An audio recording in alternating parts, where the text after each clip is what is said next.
9 конфекцијски работници останаа без работа, откако одбиле да го работат државниот празник Голема Богородица.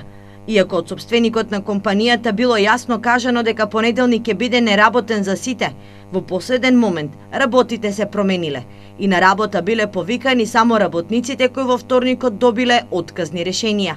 Ова се случувало во конфекцијата Банки Скот, тврдат од Штипското здружение Гласно. Прво е било на работниците дадено правото да го користат за да празнувањето за христијанскиот празник, кој што беше на 28. Меѓутоа во саботата веќе во 14 часот е наложено усно само на овие 9 работници да се вратат назад на работа.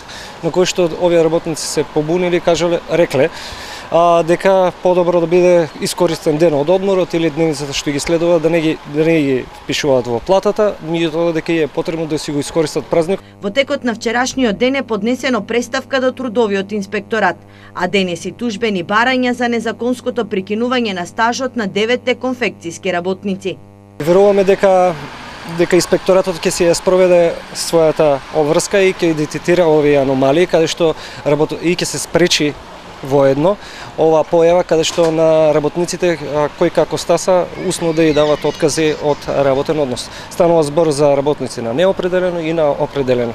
Сепак, појаснува Трајков, законот дозволува на работодавачот да го ускрати или ограничи правото за празнување на државен празник, со што на овој начин се кратат и дел од работничките права.